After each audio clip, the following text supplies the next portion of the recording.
அனைவருக்கும் வணக்கம்.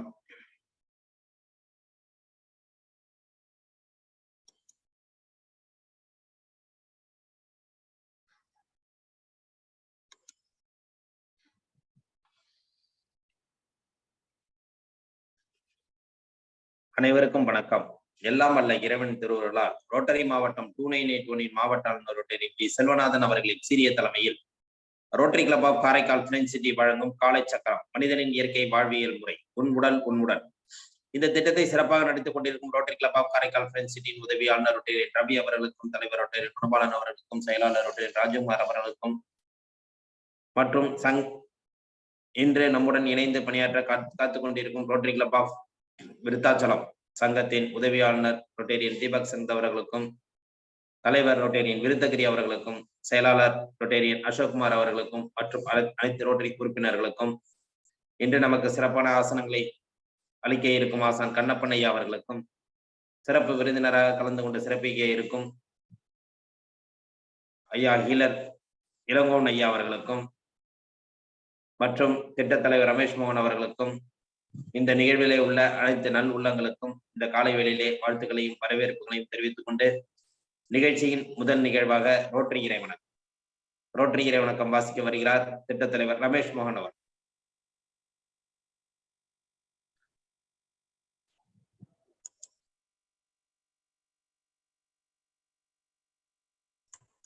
அனைவருக்கும் வணக்கம்.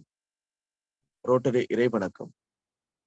எங்கும் நிறைந்த எங்கள் இறைவா, எல்லையில்லா பொருளே, இன்பத்தின் ஊற்றே, அன்பின் வடிவே, அருளின் ஒளியே, எங்கள் எண்ணம் சொல் செயல் யாவற்றிலும் தூய்மை நிலைபெற வேண்டுகிறோம். உலகில் நட்புணர்வும் நல்லுறவும் அன்பும் அமைதியும் அறமும் தழைத்திட நின்னருள் வேண்டி நிற்கின்றோம். யாதுமூரே யாவரும் கேளீர் என்பதை உணர்ந்து மக்கள் தொண்டிலே நாங்கள் நாளும் ஈடுபட எங்களுக்கு வலிமை தருவாய். எல்லோரும் எல்லா வளமும் பெற்று இனிதே வாழ்ந்திட இறையை அருள் புரிவாய். ரோட்டரி 4 வழி சோதனை. நாம் நினைக்கும் சொல்லும் அல்லது செய்யும் விஷயங்கள் 1 உண்மையா? ஆம். 2 சம்பந்தப்பட்ட அனைவருக்கும் நியாயமா? ஆம். 3 நல்லெண்ணத்தையும் சிறந்த நட்பையும் உருவாக்குமா? ஆம். 4 சம்பந்தப்பட்ட அனைவருக்கும் பயன் அளிக்குமா? ஆம். வாய்ப்புக்கு நன்றி. நன்றி. அடுத்த நிகழ்வாக இறைவேண்டுதல் அளிக்க வருகிறார் ஆசான் கண்ணப்பன் ஐயா.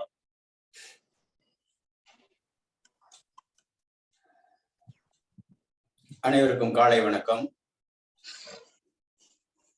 எல்லையற்ற பரம்பொருளே, இப்பயிற்சியின் மூலம் உடலும் உளமும் உயர்வடைய அருள் புரிவாயாக. ஒட்டிய வயிறும் உயர்ந்த நெஞ்சமும் திறந்த தோள்களும் திண்ணிய நெஞ்சமும் துள்ளும் கால்களும் துவளா இதயமும் மலர்ந்த முகமும் கனிந்த பார்வையும் இவையாவும் பெற்று இயற்கையோடு இறையுணர்வோடு இணைந்து வாழ்வோம். நம் மனம் சாந்தமானது, இரக்க குணமுடையது, நல் எண்ணங்களில் செயல்களில் ஈடுபட அருள் புரிவாயாக. வாழ்க வையகம், வாழ்க வளமுடன். நன்றி ஐயா. அடுத்த நிகழ்வாக பிரணாமம்.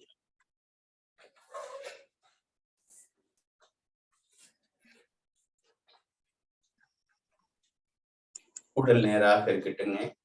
சிமுத்திரை வைத்து இரு கைகளிலும் சிமுத்திரை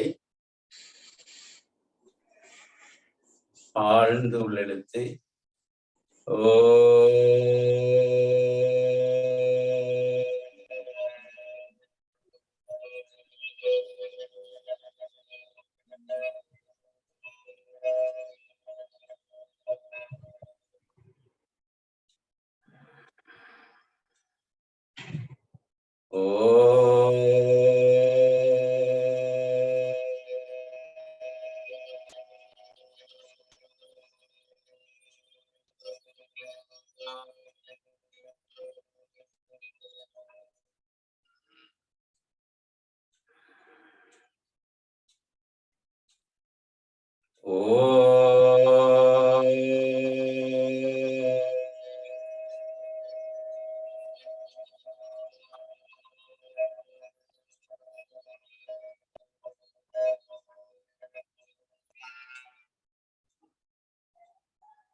நம்முடைய தாயை வணங்கிக் கொள்கிறோம், தந்தையை வணங்கிக் கொள்கிறோம், இக்கல்வி கொடுத்த சித்தர்களை வணங்கிக் கொள்கிறோம்.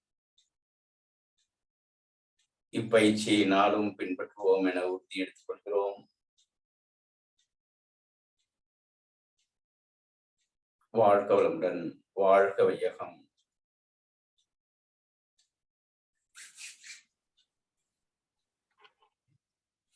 நன்றி நன்றி ஐயா. அடுத்த நிகழ்வாக கைத்தட்டல் பயிற்சி, கற்பயிற்சி.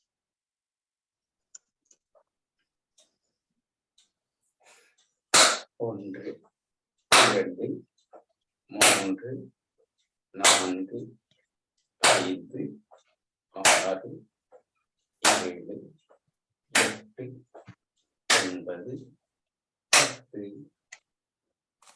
ஒன்று, இரண்டு, மூன்று, நான்கு, ஐந்து, ஆறு, ஏழு, எட்டு, ஒன்பது, பத்து. ஒரு நிதானமான நீண்ட மூச்சு.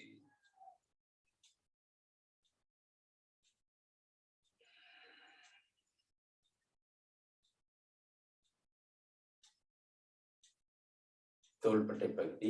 ஒன்று, இரண்டு, மூன்று, நான்கு, ஐந்து, ஆறு, ஏழு, எட்டு, ஒன்பது, பத்து. ஒன்று, இரண்டு, மூன்று, நான்கு, ஐந்து, ஆறு, ஏழு, எட்டு, ஒன்பது, பத்து. பின்புறமாக. ஒன்று, இரண்டு, மூன்று, நான்கு, ஐந்து, ஆறு, ஏழு, எட்டு, ஒன்பது, பத்து. ஒன்று, இரண்டு, மூன்று, நான்கு, ஆறு, ஏழு, எட்டு, ஒன்பது, பத்து.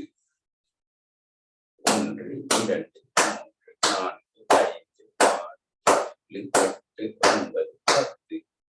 ஒன்று, இரண்டு, மூன்று, நான்கு, ஆறு, ஏழு, எட்டு, ஒன்பது, பத்து. ஒன்று, இரண்டு, மூன்று, நான்கு, ஐந்து, ஆறு, எட்டு, ஒன்பது, பத்து. ஒன்று, இரண்டு, மூன்று, நான்கு, ஐந்து, ஏழு, எட்டு, ஒன்பது, பத்து. ஒன்று, இரண்டு, மூன்று, நான்கு, ஆறு, ஏழு, எட்டு, ஒன்பது, பத்து. ஒன்று, இரண்டு, மூன்று, நான்கு, ஐந்து, ஏழு, எட்டு, ஒன்பது, பத்து. ஒன்று, இரண்டு, மூன்று, ஐந்து, ஆறு, ஏழு, எட்டு, ஒன்பது, பத்து. ஒன்று, இரண்டு, மூன்று, நான்கு, ஐந்து, ஏழு, எட்டு, ஒன்பது, பத்து. ஒன்று, இரண்டு, மூன்று, நான்கு, ஆறு, ஏழு, எட்டு, ஒன்பது, பத்து. ஒன்று, இரண்டு, மூன்று, ஐந்து, ஆறு, ஏழு, எட்டு, ஒன்பது, பத்து. ஒன்று, இரண்டு, மூன்று, ஐந்து, ஆறு, ஏழு, எட்டு, ஒன்பது, பத்து.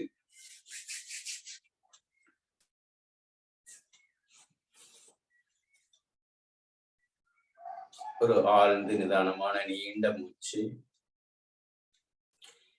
கண்களை மூடி கைகளில் ஏற்பட்ட மாற்றத்தை உணர்கிறோம்.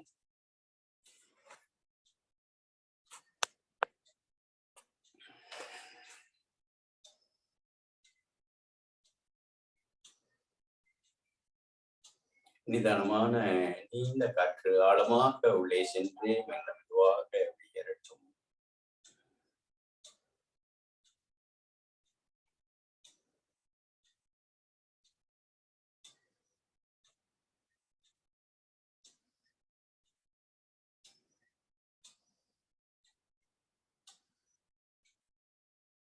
கண்களுக்கான பயிற்சி.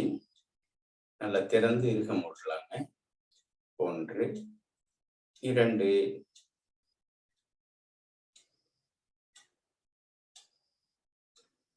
திறக்கிறோம், மூடுகிறோம், திறக்கிறோம். நல்லா இறுக மூடுங்க. உள்ள இருக்கக்கூடிய டஸ்ட் எல்லாம் வெளியில வர்ற அளவுக்கு.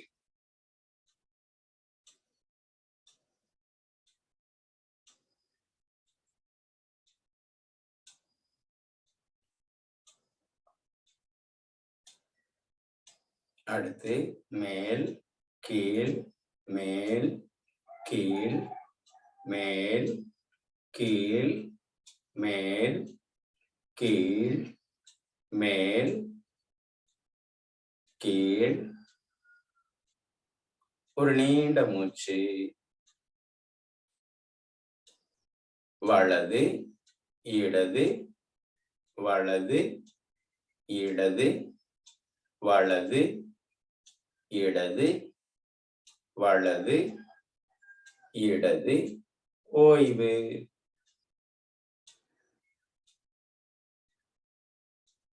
அடுத்து மேல் வலது கீழ் இடது அப்படியே வட்ட வடிவில் கொண்டு வாங்க.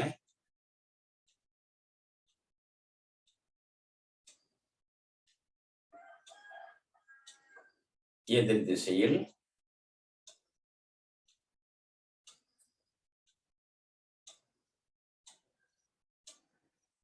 ஓய்வு. ஒரு ஆழ்ந்த மூச்சு.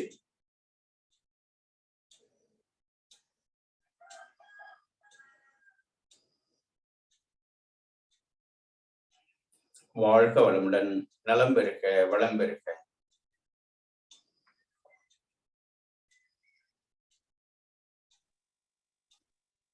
நன்றி நன்றி ஐயா. அடுத்த நிகழ்வாக ஆசன பயிற்சி. உருளாசனம், அங்க பிரதட்சணம்,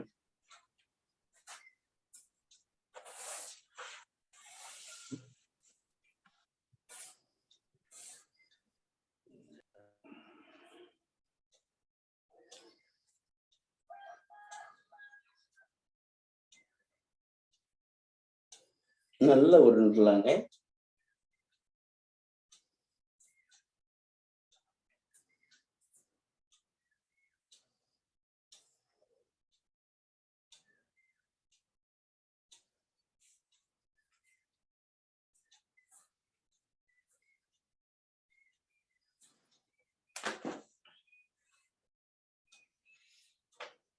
படுத்த நிலையில் உடலை தளர்வாக வைத்து ஆழமாக நீண்ட காற்று உள்ளே சென்று மெல்ல மெதுவாக வெளியேறுகிறது.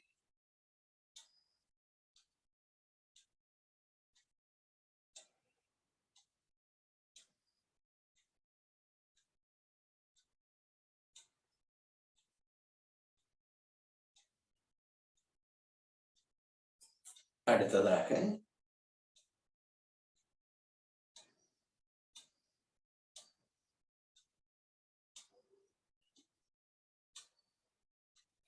நல்ல முன்னும் பின்னும் வரலாங்க.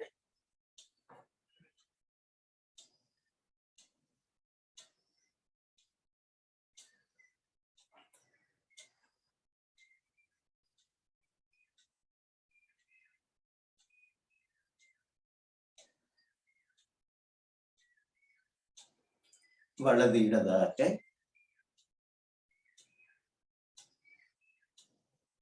நல்ல இழுத்து பிடித்து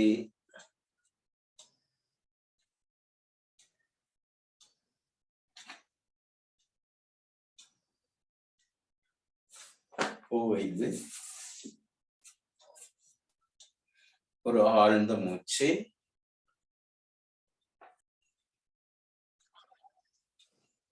அப்படியே கால்களை மடித்து மெல்ல மெதுவாக அப்படியே கொண்டு வந்துடலாம்.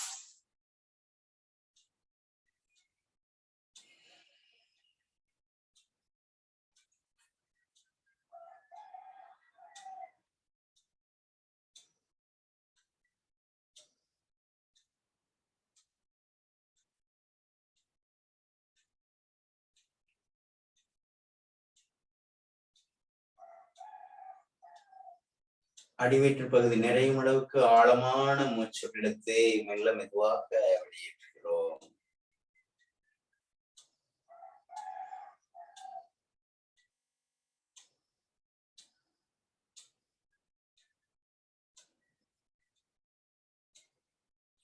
இதற்கு மாற்று ஆசனமாக மச்சாசனம்.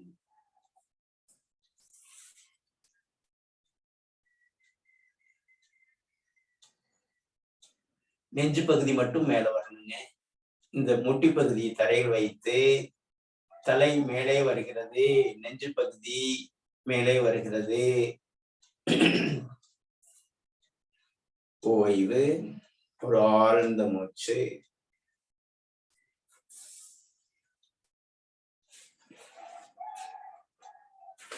அடுத்ததாக புஜங்காசனம், பாம்பாசனம். இரு கைகளையும் பக்கவாட்டில் வைத்து மெல்ல மேலே உயர்த்துகிறோம். 1, 2, 3, 4, 5, 6, 7, 8, 9. ஓய்வு.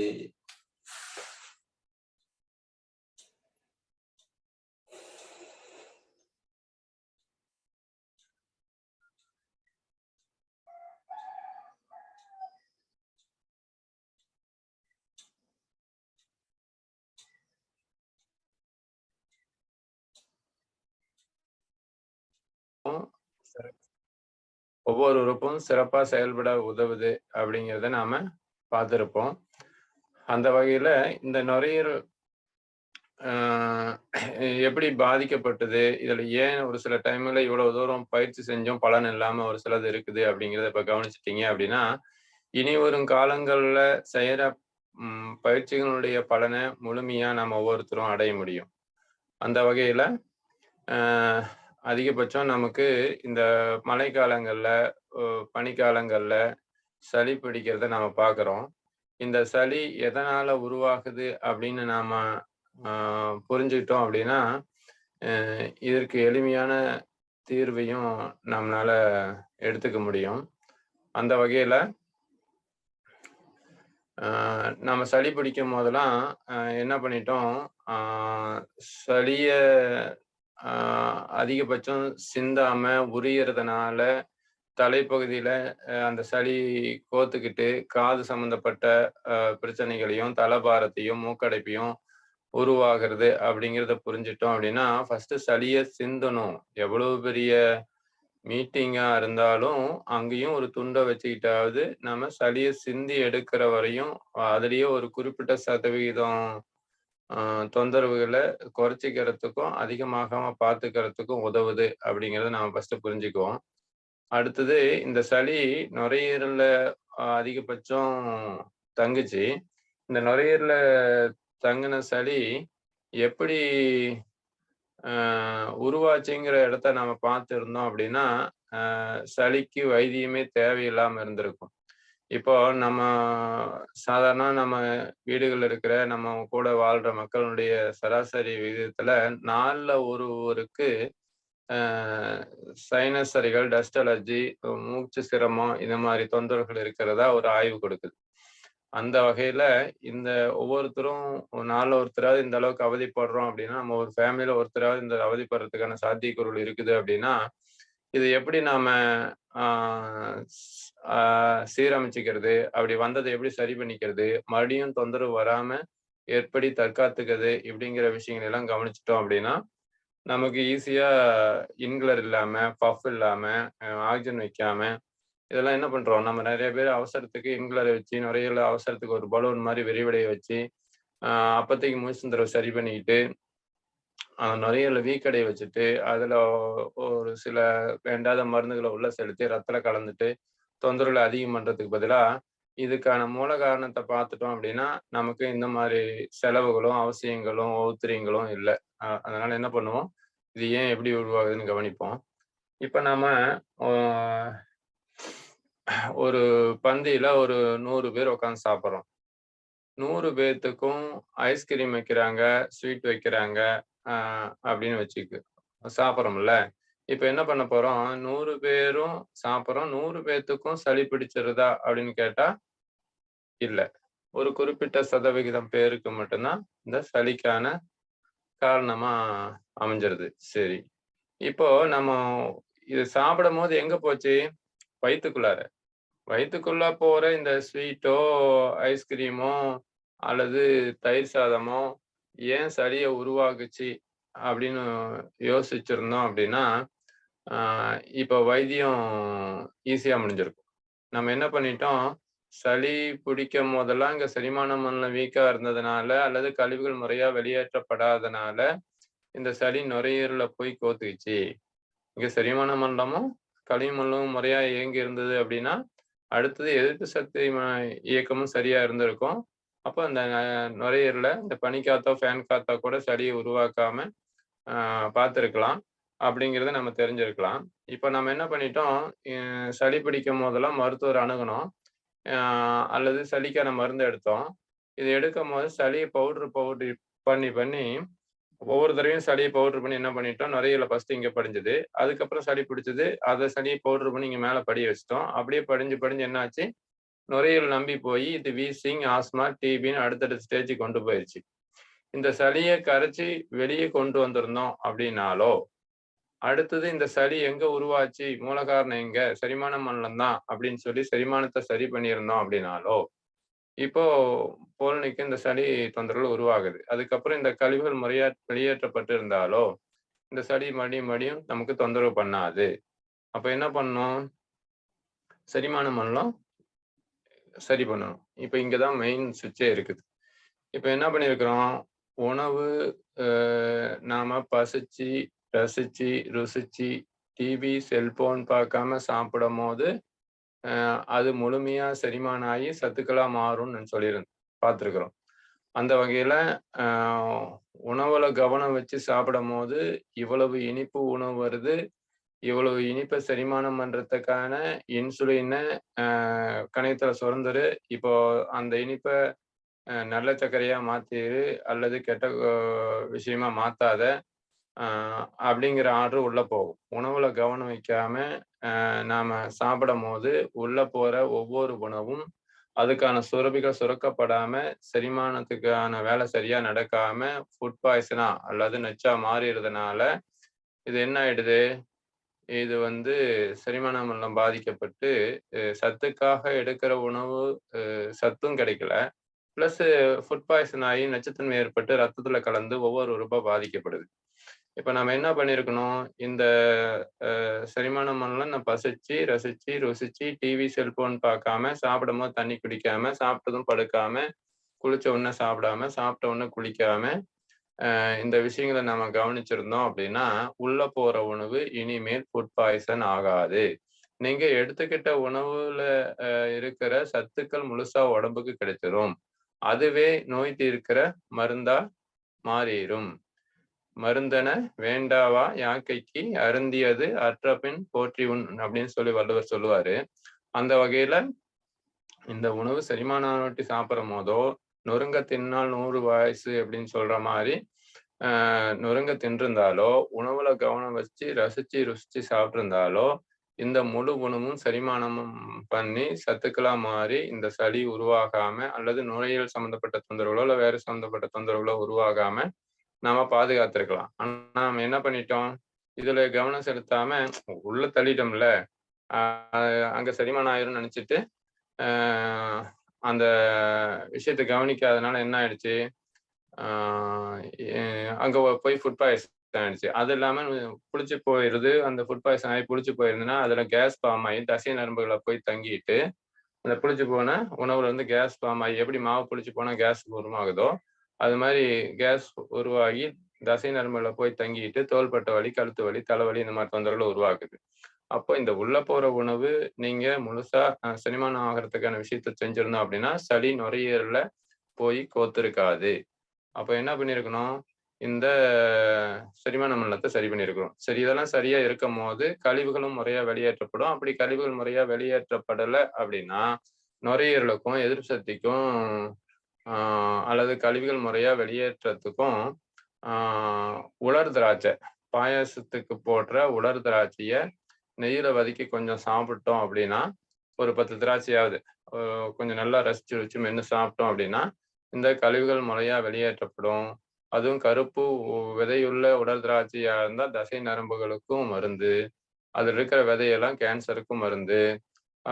இப்ப என்ன பண்ணுது, இது மலக்குடலை மலத்தை இலக்கி வெளியேற்ற மருந்து, எதிர்ப்பு சக்திக்கான மருந்து, ரத்தம் ஊறத்துக்கான மருந்து, நுரையீரலுக்கு சரி பண்றதுக்கான மருந்து, இது மாதிரி எடுத்துக்கிட்டு நீங்க அவசரத்துக்கு சரி பண்ணிக்கலாம். ஆனா இதுவும் தொடர்ந்து தேவையில்லை, ஒரு சில நாட்கள் தேவைப்படும் போது எடுங்க.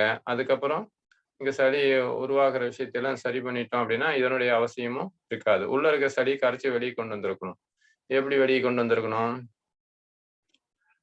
கெண்டைக்கால் பகுதியில வீட்டுல இருக்கிற தேங்காய் எண்ணெயும் பச்சை கற்பூரத்தையும் எடுத்து நல்லா தேய்ச்சி விட்டீங்க அப்படின்னா அது இதயத்தையும் நுரையீரலையும் சிறப்பா வேலை செய்ய வைக்கிற ஒரு முக்கியமான தசைகள் இருக்கிற ஏரியா, புள்ளிகள் இருக்கிற ஏரியா.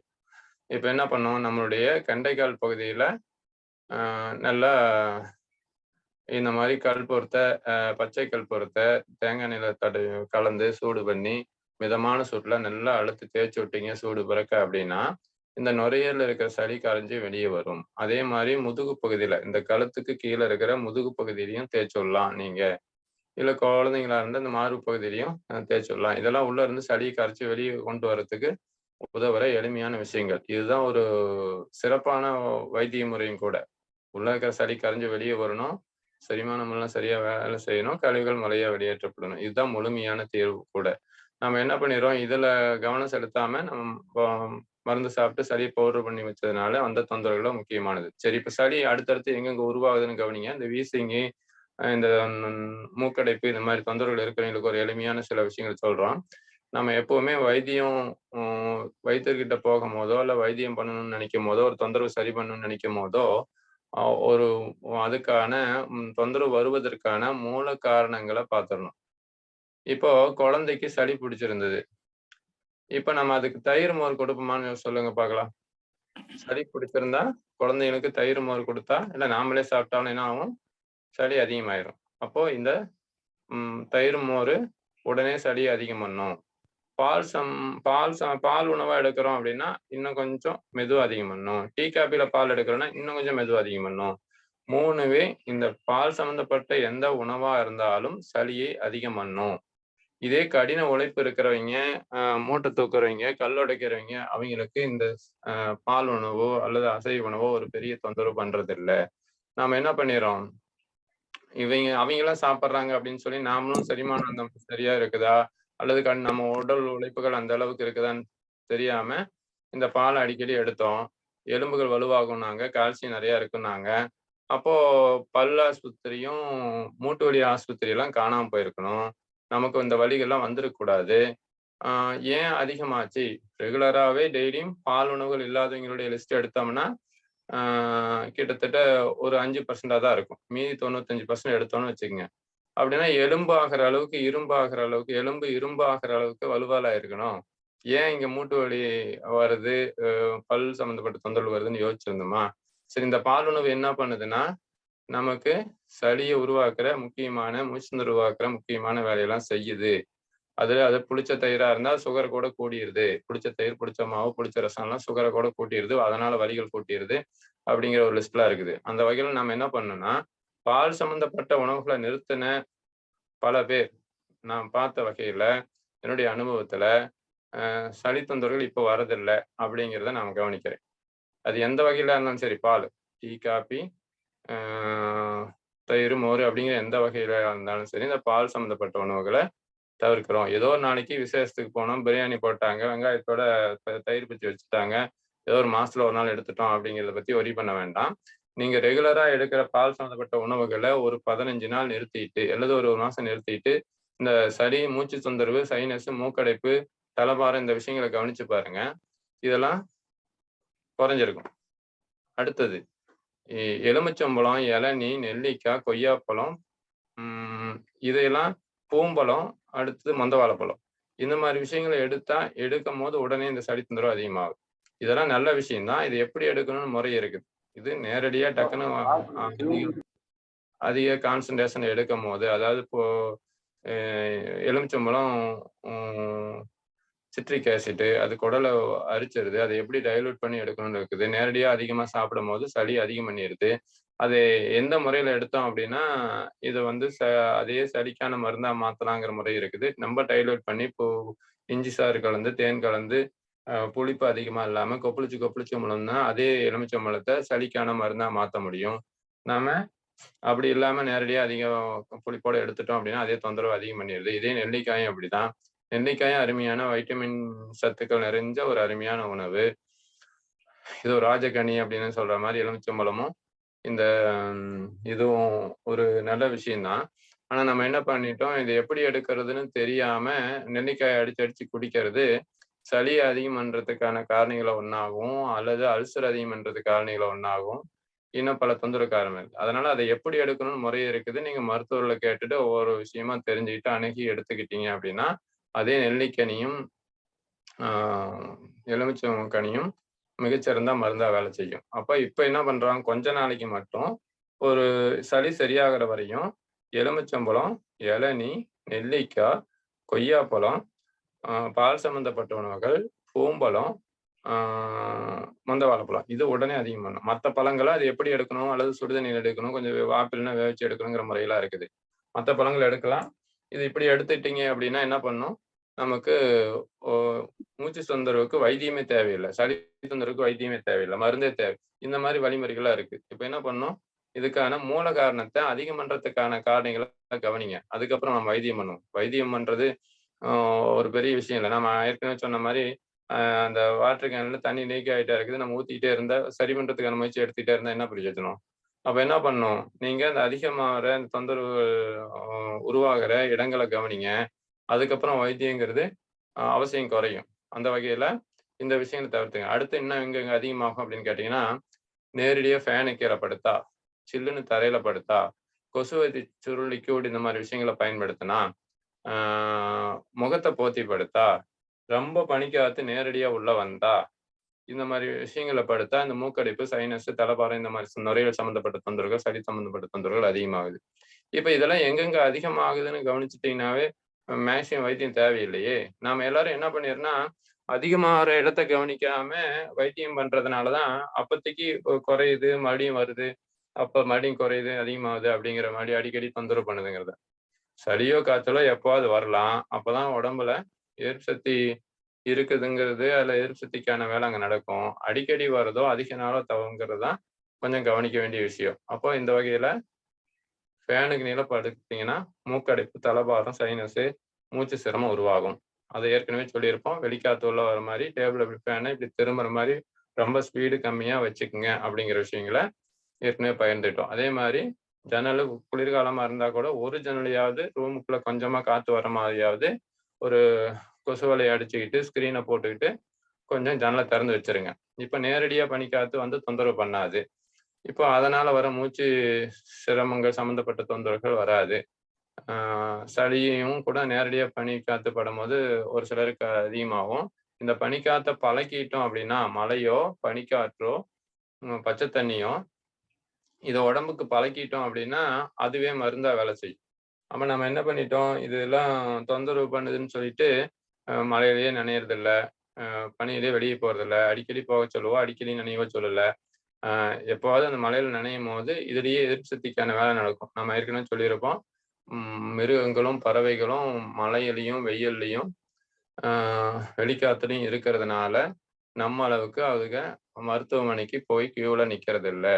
அப்ப என்ன பண்ணிடணும், இந்த பனியும் வெயிலும் புதுசா போகும்போது தொந்தரவு பண்ணலாம் மழையோ, அதுக்காக பனியில வெயில பிரச்சனை இல்லை. இது எதிர்கொள்ளக்கூடிய உடல்ல அந்த தகுதி இல்லாததான் பிரச்சனை. அந்த வகையில கொஞ்சம் கொஞ்சமா பழக்குங்க. இந்த மழையில கொஞ்சமா நனையலாம். மழை தண்ணியே கிட்னிக்கான மருந்தா கூட நாங்க சொல்லுவோம். அதை வந்து மழை தண்ணி நேரடியா பிடிச்சி அதை வந்து ஒரு 50 மில்லி பிடிச்சி உணவுல சமைச்சு சாப்பிட்றதுலையோ இல்லை ஒரு 50 மில்லி எப்பாவது குடிக்கிறதுலையோ கிட்னி நல்லா வேலை செய்ய வைக்கும், உப்பு பிரியும் அப்படிங்கிற விஷயங்கள். அந்த மாதிரி மழை தண்ணியில அவ்வளவு மருத்துவ குணங்கள்லாம் இருக்குது. நேரடியா பிடிச்சி வைக்கிற அந்த பனி கட்டி கூட மலை கட்டி, ஐஸ் கட்டி, ஆலங்கட்டின்னு சொல்லுவாங்களே, அந்த கட்டி கூட பிடிச்சி ஒரு பாட்டில போட்டு வச்சுட்டீங்கன்னா 6 வருஷம் ஆனாலும் கெட்டு போகாது. அந்த தண்ணியை எடுத்து என்னைக்காவது பூராங்கடி, தேல்கடின்னு பட்டுது, அதுல போட்டு தேய்ச்சி விட்டீங்கன்னாவே இந்த விஷக்கடி இறங்கிருது. நாம தண்ணின்னு நினைக்கிற ஒரு சாதாரண தண்ணி நினைக்கலாம், அதாவது சுத்தமான தண்ணின்னு நினைக்கிற ஒரு விஷயம் அந்த ஐஸ் கட்டி இவ்வளவு பெரிய மருந்தா வேலை செய்யுது அப்படிங்கிறத நம்ம தெரிஞ்சுக்குவோம். அந்த வகையில இந்த இந்த மழை தண்ணியை ஏத்துக்கிற அளவுக்கு நம்ம சளி உருவாகாத அளவுக்கு அதையே மருந்தா மாத்துற அளவுக்கான விஷயங்களை கத்துக்குவோம். இனிமே இதெல்லாம் தவறுன்னு நம்ம அத்தியாவசியமான விஷயங்கள் கூட, ஆரோக்கியமான விஷயங்களை கூட தவிர்த்துட்டு எதிர்ப்பு சக்தியை குறைச்சிக்க வேண்டாம். ஏன்னா ஏற்கனவே நான் அடிக்கடி சொன்ன விஷயம் சொல்லியிருப்பேன், கிருமிகளை கண்டும் பிரச்சனைகளை கண்டும் பயந்துட்டு போக ஆரம்பிச்சோன்னா இது ரெண்டும் இல்லாத இடமே இல்லை. இது ரெண்டையும் இப்படி ஈஸியா எதிர்கொள்றது அப்படின்னு தான் கத்துக்கணும் அப்படின்னு. அந்த வகையில இதை எப்படி எதிர்கொள்றதுங்கிற ஒவ்வொரு வாரமும் நம்ம ஒவ்வொரு விஷயங்களை கத்துக்குவோம். அந்த வகையில நம்ம என்ன பண்ண போறோம், முகத்தை போத்தி படுத்தீங்க அப்படின்னா மூச்சு தொந்தரவு, சளி தொந்தரவு, எல்லா தொந்தரவும் அதிகமாகும். ஏன்னா நம்ம வெளியிட்ட கெட்ட காத்தையே தான் மறுபடியும் சுவாசிக்க போறோம். அதே மாதிரிதான் ஜன்னலை சாத்தி படுக்கும் போதும். ஏன்னா வீசிங்கன்னு வர நான் பெரும்பான்மையான பேர்த்த நான் கவனிச்சுட்டேன்.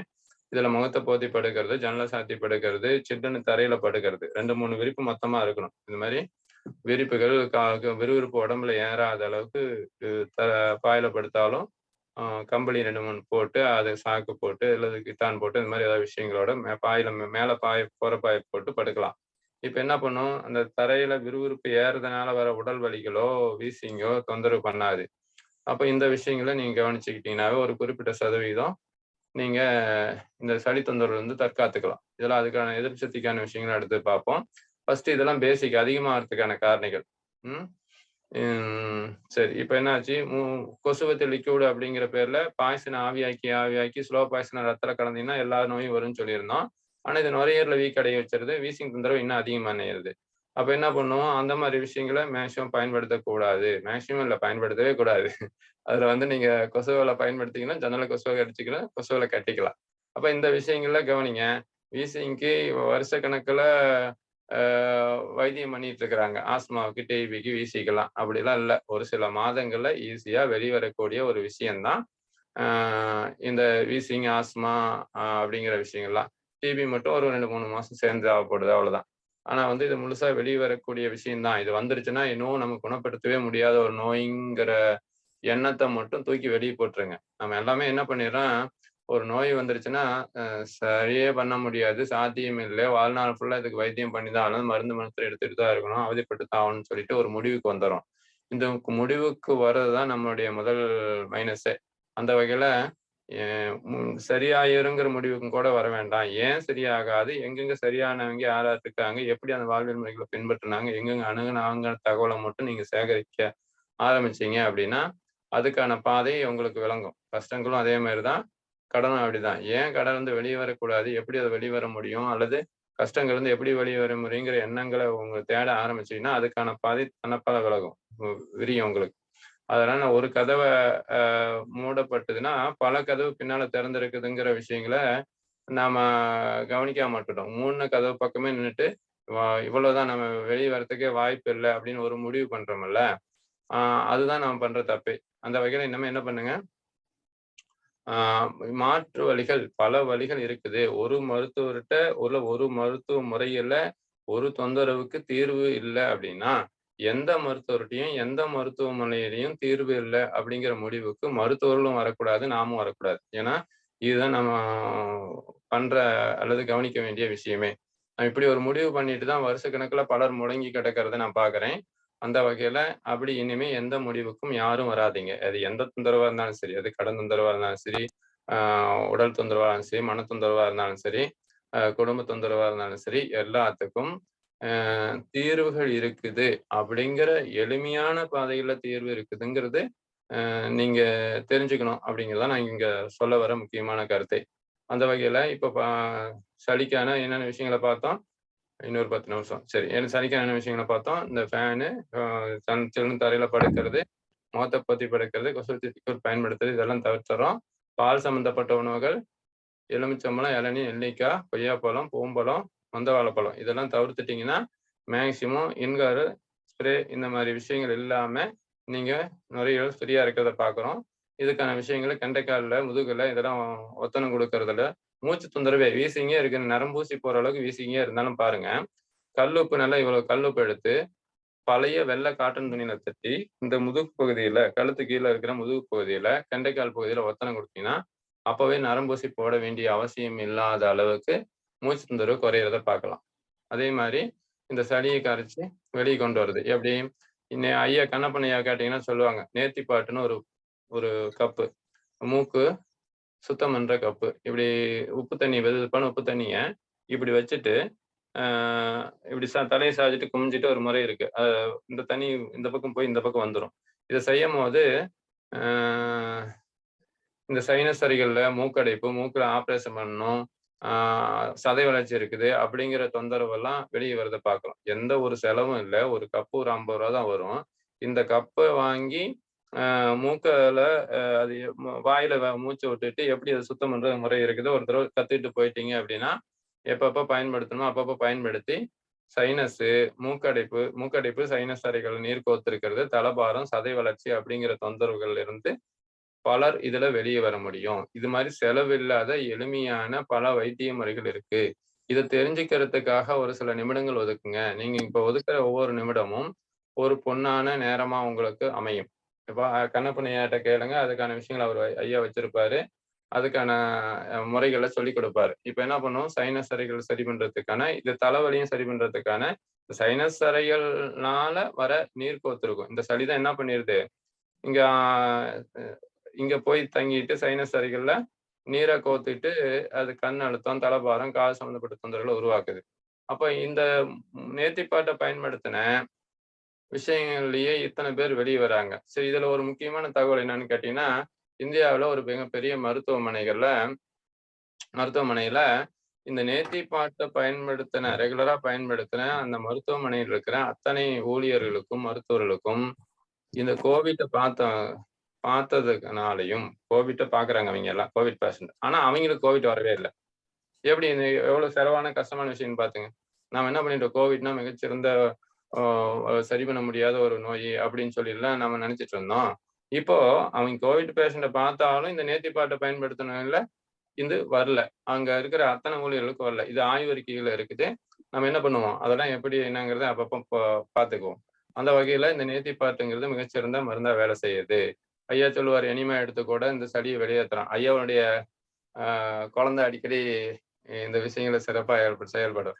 சளி பிடிச்சதா, காய்ச்சல் வந்ததா, தலைவலி வந்ததா, ஐயா எனக்கு எனிமா கொடுங்க. குடலை சுத்தம் பண்ணா உடல் சுத்தம்னு சொல்லுவாங்க. மலச்சிக்கல் பலச்சிக்கல்னு சொல்லுவோம். அந்த ஒரு சிக்கலை சரி பண்ணாவே இந்த சளி எல்லாம் மோஷன்லயே வெளியேறுங்கய்யா. எப்படி சளிய வேர்வை துளி வழியா வெளியேற்றலாம், மூக்கு வழியா மட்டும் வெளியேற்றுறது இல்லை. வேர்வையில ஒவ்வொரு நாளும் சளி கிருமி வெளியேறிட்டு இருக்குது. காய்ச்சல் கிருமியே கூட வேர்த்ததுனாதான் சரியாகுமா வெளிய, எந்த மருந்து எடுத்தாலும் வேர்த்துச்சுன்னா காய்ச்சல் விட்டு போயிடும். அப்ப அந்த காய்ச்சல் கிருமியை நம்ம இரண்டாவது நுரையீரல்னு சொல்ற கோடிக்கணக்கான வேர்வை துளிகள் வழியா இந்த சளி கிருமிய, காய்ச்சல் கிருமிய, தேவையில்லாத உப்பை, தேவையில்லாத வெப்பத்தை வெளியேற்றி இருந்தோம் அப்படின்னா நமக்கு இவ்வளவு தொந்தரவுகள் வராது. இப்படி எல்லாம் வெளியேற்றுறதுக்கான எளிமையான வழிமுறைகள் இருக்குது. அப்ப நாம பழகணும், எப்படி மனதளவுல தயாராகணும். எனக்கு இயற்கை காத்து அவசியம், ஃபேனு காத்தோ ஏசியை விட இது மிகச்சிறந்த மருந்து அப்படின்னு மனதளவுல ஃபர்ஸ்ட் தயாராகிங்க. ஏன்னா ரொம்ப நாளா நம்மள அடிமையா வச்சாச்சு, எப்படி இந்த ஃபேன் காத்துக்கும் ஏசிக்கும் ஏர் கூலருக்கும்.